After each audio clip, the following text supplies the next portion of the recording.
Good morning. Today, 31st July 2025, Thursday. Wisdom of word of God morning ડિવોશનમાં આપ સર્વનો આવકાર કરવામાં આવે છે અને પ્રેમી સલામ પાઠવવામાં આવે છે.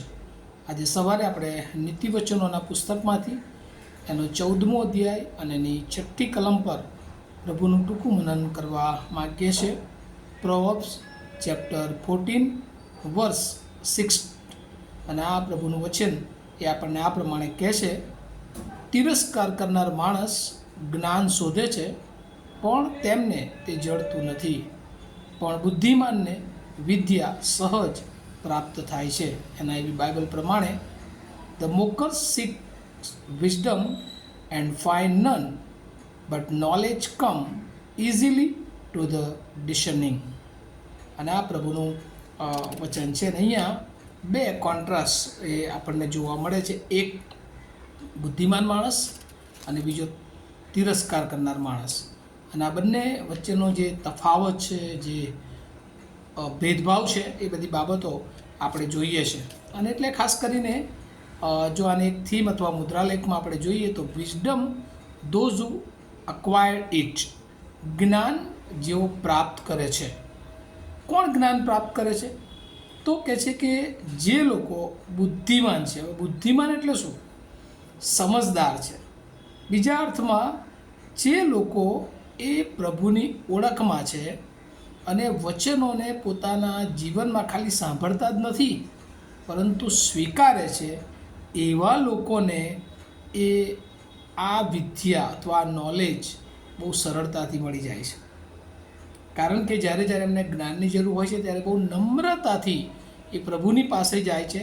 પ્રભુ જે કંઈ આપે છે એને સ્વીકારે છે અને એ પ્રમાણે જીવન જીવવાની તૈયારી બતાવે છે.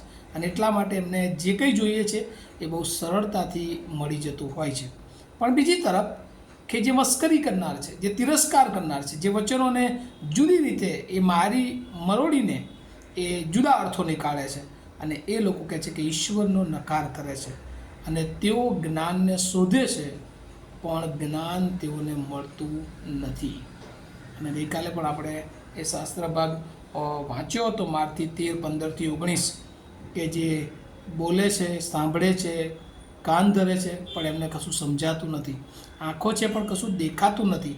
અને એવું જ્યારે એ કરે છે ત્યારે એમને યોગ્ય સમયે યોગ્ય સલાહ, યોગ્ય માર્ગો એ મળતા નથી. અને એટલા માટે જુદા માર્ગો તરફ એ જતા રહે છે. પણ જે લોકો કહે છે કે ગંભીરતાથી જ્ઞાનને શોધે છે અને જ્ઞાન આપનારને ઓળખે છે, એ લોકોને જ્ઞાન ઈશ્વર આપે છે.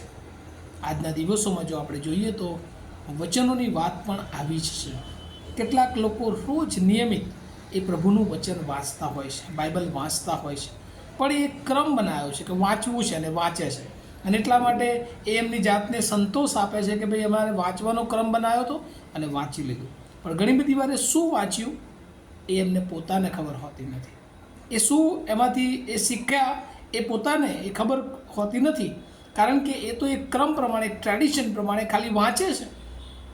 અને પોતે એ વચનો જ્યારે સારા હોય છે ત્યારે એમના, અને જ્યારે કંઈક અલગ બાબતો આવે છે ત્યારે એ કહે છે કે અમારા માટે નથી, અમે તો સારા છે. પણ જે માણસ જ્ઞાની છે એ રોજ સવારે પ્રભુની પાસે બેસે છે અને એ વચનોને એ પોતાના જીવન સાથે લાગુ કરે છે.